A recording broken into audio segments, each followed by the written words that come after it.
Hi everyone, thanks for joining in today. I'm really happy to have Marion Frith with us. So, Marion is a former journalist, communications specialist, and speech writer.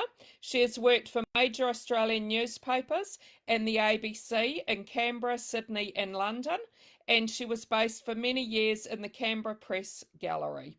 As a journalist, she regularly wrote on the political becoming the personal and how government policy and decision making impacts individual lives from a social justice perspective. As a speechwriter, she wrote for senior cabinet ministers and she worked for several NGOs on their media campaigns. Here in the After is her first novel, and I've got my oh, it's not going to let me share it. It's her first novel, and Marion lives in Sydney. So I just also want to mention that thanks to HarperCollins, if anyone's watching and asks a question during the Facebook Live, they'll have a chance to win a copy of Here in the After. So thanks, Marion. Oh, thank you for having me. It's lovely to be here. Thank you, Jackie. Thanks. Just wondering if you want to start off by telling us a little bit about Here in the After. Yeah, okay. Well, Here in the After is basically a story of a friendship, a sort of an unlikely friendship. It's between two people, an older woman, Anna. Anna is 62, and she is the sole survivor of a terrorist attack here in Sydney in which a lot of other people were killed. And Nat is a young Australian Army veteran. He's 35. He's served in Afghanistan twice, and he's got PTSD, complex PTSD. They both are very damaged by their experiences, their sort of experiences of trauma and violence. And so Here in the After follows them as they become friends and begin to take the very first sort of tentative dolly steps towards healing. It's a story with some very dark scenes. I think they've both been through something terrible, but actually it's a story of hope, I think, and positivity at the end. So I'm wondering how, like, what the first idea was you had for this book. I wanted to write a story that was based on the experience of a war vet, I think. So that was the first seed of an idea, really. I wanted to look at a young person coming back from a contemporary war, not looking back in history, but a contemporary war and trying to fit back into sort of society. I was also very interested in what's going on in the world, with terrorism. And I then also wanted to have an older woman, a sort of a positive, strong older woman as a character. And so those three ideas sort of mulled about, and then they came together as this storyline, which is interconnecting the two of them, those two characters. And it's quite a traumatic topic that you're talking about in the book. How did you get in the right mood to write about this, and like how did it affect you when you were writing? Well, yeah, that's right. So both these people have been to very dark places. And what I do is I try and explore their trauma, not so much from an external point of view, like we see what happens, we learn what happens, but from an internal point of view, from sort of inside their heart and mind. So to do that, I really needed to immerse myself in research. So I spent a lot of time listening to survivors' stories and vets' stories. And when I say that, not one-to-one, I used to be a journalist, but in this instance, I made the deliberate decision not to do one-on-one interviews and to take those personal stories and turn those into fiction. So I did a lot of open source interviews, read a lot, watched a lot, totally immersed myself into it until I sort of really felt the difficulty of that experience gnawing at me. Was it hard to write? Yeah, it was. It was hard to get into their heads. But it was just a case of like sort of swallowing those experiences. So I probably listened to hundreds of voices and swallowing all those collective experiences and letting them sort of churn up inside me. Yeah. And we've got a few people watching, which is really great, and we've got a couple of questions. So you did mention that you listened to a lot of interviews, but Anne's wondering if there was maybe some other research that you might have done that you could share with us. Oh, yes. So I did a lot of research into post-traumatic stress disorder. You know, I read a lot of sort of the, the experts, if you like, the professionals, as I say, survivor accounts. They were very important. But I spoke to psychologists and I spoke to those who work with people suffering from PTSD and recovering from trauma.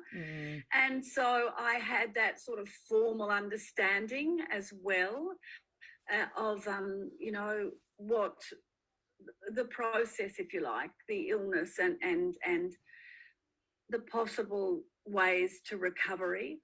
So I did that, and then on top of that, laid in all these voices. And I'm wondering if you could tell us a little bit about how you became a writer, and was it something that you always wanted to do? Yes, the short answer, yes. So I used to be a journalist and a speechwriter, so I'm older than most debut authors. And so every dollar I've ever earned I've made from writing, but not from creative writing or, fiction. It's been factual writing. I mean, as a journalist, you give the facts.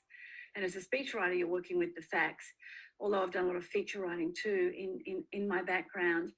But I knew I always wanted to try and write a novel. And then there just came this point when I thought, well, you know what, you really want to write a novel, you've actually got to sit down and write it. So I'd had these ideas buzzing along, but I just didn't commit to it. I just thought, oh, no, that's too hard and I'll do that later. And then one day I just had that light bulb moment of, do it now, try now. Yeah. And so, it is something I've always wanted to have done, but I was quite tardy in making myself do it, I think, is the short answer. Yeah. And how hard or easy was it to get published once you decided that you will write your book? I think the first step is finding an agent. I think that's your trick, and that's potentially the hard bit. But I was lucky to find an agent in that I knew someone who is a writer, a friend, referred me to an agent who took a look at the manuscript, and then it got a publisher quite quickly. I was thrilled about that. So, as I say, I think it's the first step that is the hardest. Once you get it, to get an agent, especially as a first-time writer, first-time novelist, an agent who will back you and go into bat. And then for me, the publishing came quite quickly after that, which was very exciting. Yeah, I bet it was. And Sabine says that she loved your book, and she's been recommending it to all her patrons at the library she works at. Oh, thank you. That's really lovely. Thank you so much. And Tasman wonders what skills as a journalist were useful in writing a book. Yeah, it's interesting that, because, as I say, as a journalist, you're writing fact. You're not allowed to make things up. Yeah. As a fiction writer, it's all made up. You just sit down and write one big made up fantasy. So it was a bit of a mental shift. I think the greatest skill that carried over from journalism is the capacity or the ability to write quite tight.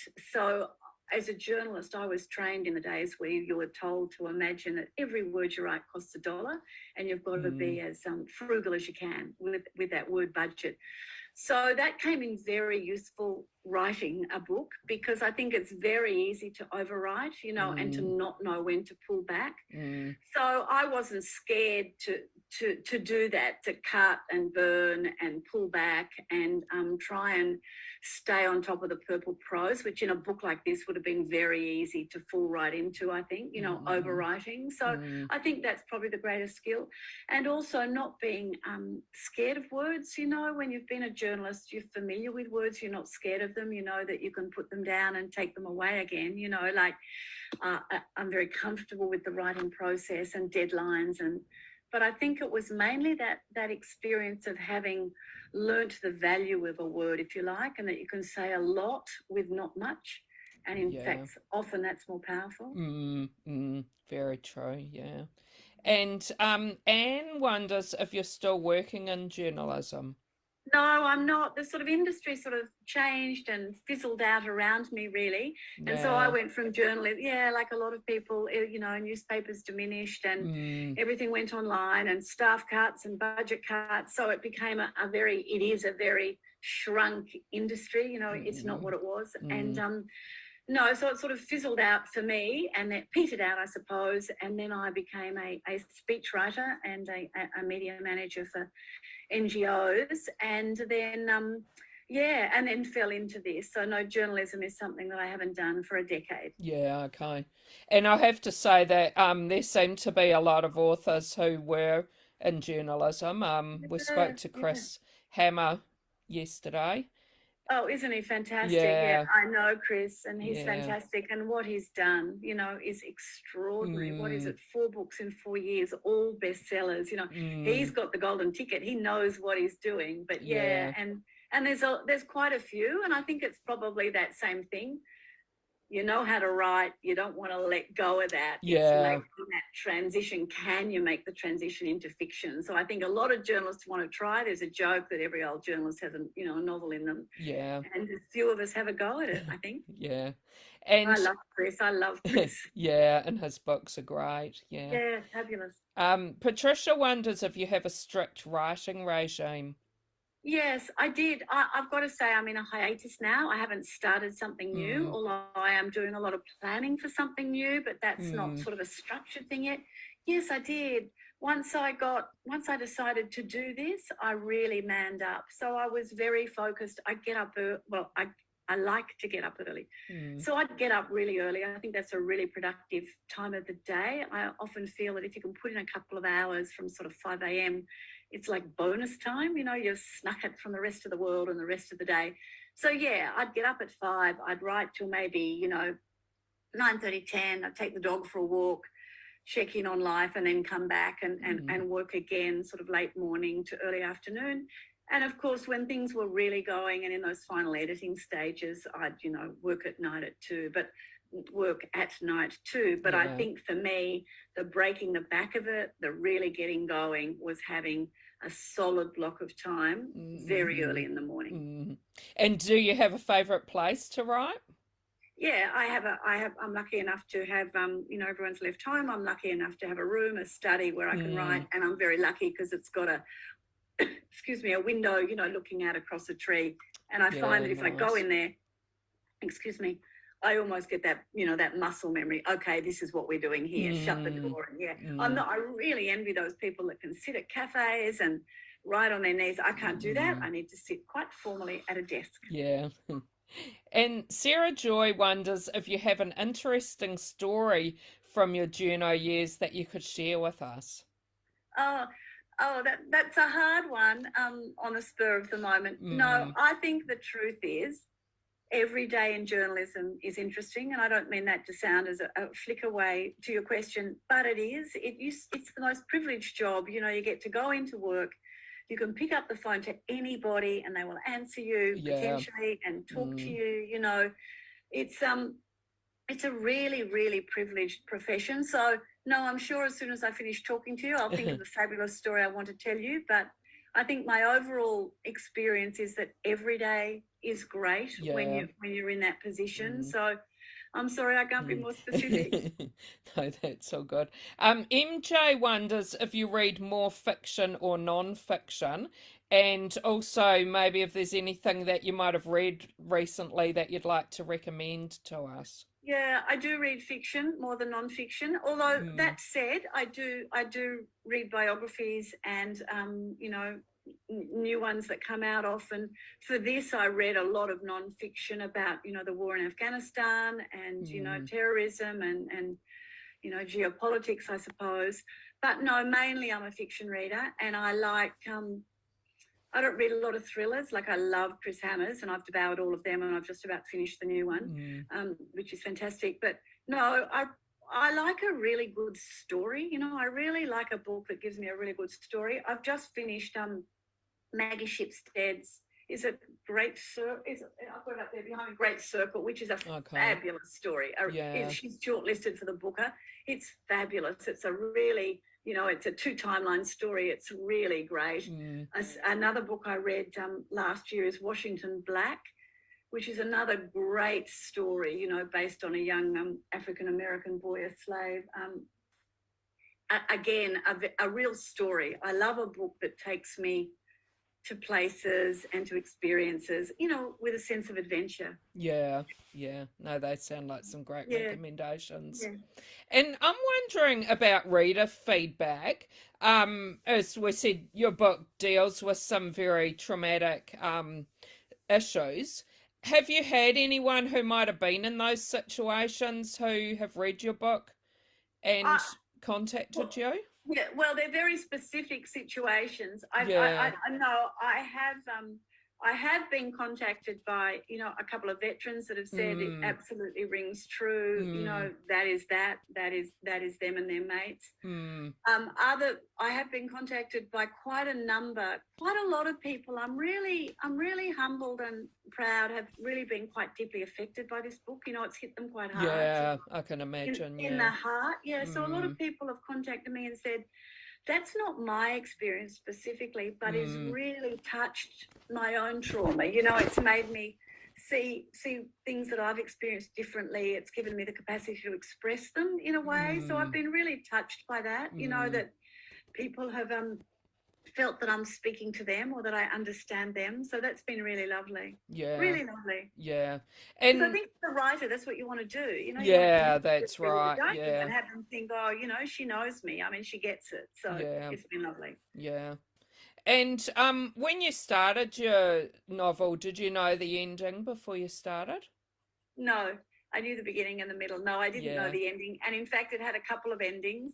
And one of them, you know, my original ending was a little bit more ambiguous, you know, a bit more of a teaser of an ending. And I Mm, got feedback along the way from an editor that said, no, we need to know, this is quite a big story. We need yeah. a neat ending. You can't leave people Mm, wondering if there's more sadness to come. yeah. So yeah, there was a few goes at an ending, but no, I wasn't clear. I knew big picture where it would go, but the specifics of those last few chapters, no, I didn't know. They sort of just, what do they call them? Plotter or pantsters, I think. And you know, I went by the seat of my pants to Yeah. get to that end Yeah. point. And what do you hope that readers will love about your book? I hope they love the characters. Like, I hope they really empathise with these people, neither of whom are perfect at times because, Mm, you know, their experiences have shaped them. But what I hope readers really take away from it is a sort of a sense of, we have no idea of the trauma that walks amongst us. We have no idea what that person at the traffic lights has been through, yeah. or that person that, you know, honked their horn and did a bit of road rage. I'd like people to close that book and sort of go, wow, you know, wow, I would have no idea from watching these characters how they behave on the page. If you weren't following what was going on inside, I just don't think you'd have an understanding. So it's Yeah. empathy. I want readers to come away with a sort of a sense of empathy, I think. Yeah, that's great. Yeah. And could you tell us what you found was the most difficult part of your writing process? Yeah, the most difficult for me was to really, as I say, I'm making the book sound very black, and it is difficult in parts. Mm, But I hope readers, you know, come away feeling more uplifted than overwhelmed. But it mm, was sitting with that trauma, so it mm, was very difficult to do the subject matter justice. You know, you're talking about people that have been hurt, but they've been hurt in a very realistic, I say contemporary again, in a contemporary way. These people like this exist. yeah. And so it was paying respect to those experiences and doing them justice. So I Mm, found it very difficult to not be trivial or, I think trivial, to really sit with it and try and present it in a way that if you had experienced trauma, you would feel resonated with you. And that was hard. So some of the, yeah. you know, as any writer will tell you, as you know, it can be a sentence can take a day Mm, and a chapter can take, you know, I don't know, an hour. So it yeah. was getting all those, the feelings, the internal feelings right, that would portray the experience in a way that I felt people could relate to. It was Yeah. hard. For Yeah. me, it was hard. It was hard for me. It mightn't be hard for Yeah. experts, but for me, it was hard. And as a debut author, is there something that really surprised you about the publishing journey? Yes, I suppose. Yes, I suppose I was surprised. I guess what I was most surprised at, once you step into that place, it was incredibly, you retained autonomy. I imagine, because my background is journalism, you hand over a manuscript, people go through it with a red pen, that's it, you know, and job done.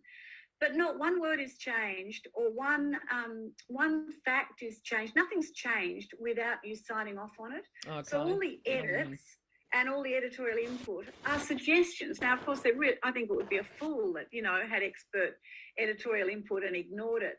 But I was surprised at that. Like, I suddenly looked up one day and thought, oh, I see at every step I'm allowed to go, no, I want to keep the word, you know, pink, and I don't want it to be mauve. You know, it was, so I found that great, actually, that to keep control of your words all the way through, and it was continually fed back to me, you know, this is yours, you know, you don't have to do anything you don't want. So that was great. It was a surprise, I have to say. Yeah.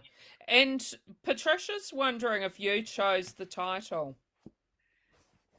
Yes, is the answer. So I had that title originally as a working title, and it really, I loved the title. Yeah. And when it went to the publisher, there was a lot of thought about the title, and originally it was going to be put aside and we were going to have a new title. But they just kept coming back to it. And in the end, it was decided that that was the best title. And I've had quite a lot of people say to me, oh, they saw the title and thought, oh, they've got no idea what that's about. And it's a little bit annoying. And what's it mean? But once they'd finished the book, it actually sat really solidly with them. So, I began that title. Yeah. And Tasman wonders if you enjoyed writing the novel, and what topic or story do you think you might be tackling next? Samson, no, I didn't enjoy it. I found it really, really hard. I found it torture. And at one point I was struggling with something, and my partner foolishly said to me, you know, I thought it was meant to be fun. I mean, there's nothing fun about this. It is like pulling teeth. So no, it wasn't fun. It was really difficult. That said, of course, there were moments when you feel you get something right. You sort of get up from your chair and you feel, oh, that's great. But no, fun is not a word I would put on it at all. I would say it was hard labour, like childbirth. This is my first book, first kid. It really hurt. It was really hard. I think for that said, really satisfying. So, you know, do it if you want to. But I think, no, I don't have a subject. I think I would probably move away from trauma. I still like big emotions. Like, I really like people exploring big emotions. I don't read a lot of really light books. You know, I like some real guts to it. So I have a character in my head that I feel I could take somewhere, but nothing's formed, and I'm not really sure where I'll take that. But I will have another go. I will try. Yeah. So so it can't have been too much of a terrible experience. It's like anything, once it's done, you know, like it's, oh, that was great. You know, it's like cleaning out the cupboards. Oh, that was great. But no, it wasn't. I guess I say that partly because the subject matter was a little bit tough, but also you're aware, no one knows you. You're a debut novelist, you know, you really got to give it a really good shot. And I think giving anything a really good shot is hard. Is the truth. Yeah. And were you a big reader when you were growing up? Yeah, I was a big reader when I was younger. And then I sort of petered out simply because of, well, that's not true. Because of work, I had to read a lot anyway. I moved away from fiction for, you know, at one point in my life. But yeah, I'm a steady reader. You know, I'm not voracious in that I am, you know, I'm devouring, you know, a book a night, but I'm a very steady reader, and I like to read, and I like to have, you know, a book on the go to fall into, to feel like I've got, you know, a secret friendship running. But so I'm a reader. Yeah. And what did you like reading when you were a child? When I was a child, I loved, you know, Mary Poppins, 101 Dalmatians, all those slightly I'm stumbling my words. I'm sorry. You know what I'm saying? Fantastical stories. And then as I got a little bit older, I moved into, you know, I loved, you know, Famous Five, Secret Seven, all of that. Yeah. And then quickly moved into sort of young adult books, you know, sort of moving up to Anne of Green Gables and Yeah. Seven Australians and all of that. And then Yeah. by the time I was, 12, I suppose, I had a neighbour, an elderly neighbour, and she had every Agatha Christie book ever published. Amazing. I swear to goodness she had 100, so I would Yeah. just, go get one, go back, and, yeah. Yeah. So a book was a real friend when I was younger. Yeah. It still is. Yeah. And your book, it came out during lockdown, is that right? Yeah.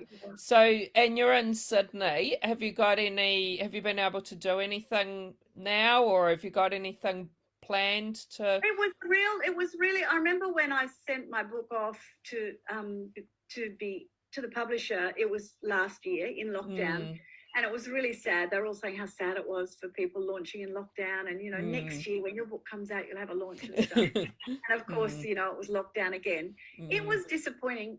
And I don't want to sound like Pollyanna, but I just thought, you know what, of all the problems in the world, this is not a major one. I was disappointed. Of course, I wanted to meet booksellers and I wanted to go to bookshops and have an event. But I have done what I can, online, and people were great in other states. They'd send me photos of, my book in shops and things. And so we're only just out of lockdown now in Sydney, by a week. And I haven't yet started that face-to-face, of going around bookshops and having a look and, chatting to people. I haven't been into libraries. So, no, I'm planning to do that from this weekend. I had a few things to get out of the way. And as for an event, I don't know. I'll wait and see if the moment has passed, because up until now we've been watching numbers, 10 people or something. That does not a party make. But, yeah, and I've been lucky enough to have, newspaper mentions and other editorial mentions. So that's been really good. But, no, it's not the fanfare, but, that's okay. That's okay. Yeah. And have you been able to do a bit of online events like this? Yeah. Well, yeah. Yes, I've had 2 in conversations that were organised, through various spaces, and that was really good. It was really great to talk about your book. It's really good that people. It's really fantastic that people want to log on and listen to you talk about something that they may or may not have read yet. I find it a real privilege that not only someone will pay money to buy your book or walk into the library to get it, will then devote their time to it and then be interested in learning more about it. So, yeah, it's a great honour. Yeah. And Sarah Joy says she feels like lockdown has been really good for authors as well, because we've gotten access to a lot more through the lives that we might have missed out on otherwise, and both through the ones that we do here through Global Girls Online Book Club, and also there's a lot of libraries that are doing online events that that's right. people might have missed otherwise. Yeah, and I think it's great, and I think a lot of people have factored that into their survival mode.